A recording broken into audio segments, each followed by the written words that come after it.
Ici Mathieu Daou, conseiller en communication par intérim. La saison hivernale est maintenant commencée. Lorsqu'il y a des intempéries majeures, le Centre de service scolaire des Draveurs doit prendre des décisions importantes quant au transport scolaire et aux services éducatifs. Mon collègue Guy Belair coordonne tout le processus de prise de décision. Donc, l'opération débute vers 5 heures le matin, où je vais commencer par regarder les prévisions météorologiques pour les prochaines heures, mais aussi pour le reste de la journée.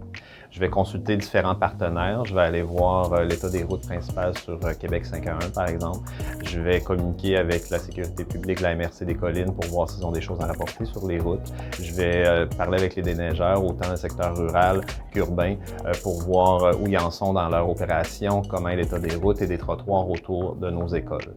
Il arrive que je vais consulter mes collègues des autres centres de services de la région pour voir où ils en sont aussi dans leur opération. Donc, à 5h30 ou plus tard, je fais un compte-rendu à Manon Dufour, la directrice générale, pour qu'elle puisse prendre la meilleure décision. À partir de la recommandation du service qui est basée sur l'analyse des éléments qu'on a et la concertation avec les différents partenaires, il y a 3 décisions possibles. La première, c'est de maintenir les opérations normalement. La deuxième, c'est de suspendre le transport. Ça pourrait être seulement le secteur rural. Dans ce cas-là, les écoles demeurent ouvertes ainsi que les services de garde.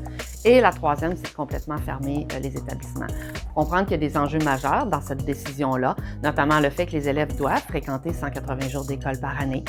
Le fait aussi qu'on a un impact sur la société. Il y a 32 000 parents aux Draveurs qui doivent ce matin-là trouver une solution de rechange.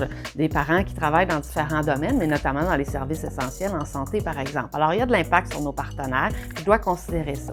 Je prends la meilleure décision avec les éléments que j'ai ce matin-là. Il arrive que la température a évolué dans la journée, ce qui fait en sorte que j'aurais pris une décision différente le soir, mais je la prends avec les meilleurs éléments que j'ai. Évidemment, moi, je tiens à dire que je remercie les parents, je remercie les membres du personnel qui doivent composer avec une décision rapide et être très agile et adaptatif là-dedans. Mais je pense que c'est la sécurité des élèves, la sécurité des membres du personnel qui doit dicter ma décision. Lorsque la décision finale est prise, l'information est immédiatement communiquée à la population sur notre site Internet, sur nos pages Facebook et Twitter, par téléphone sur notre boîte vocale, ainsi que par l'entremise des stations de radio et de télévision. Vous avez des questions ou des commentaires? Écrivez-nous.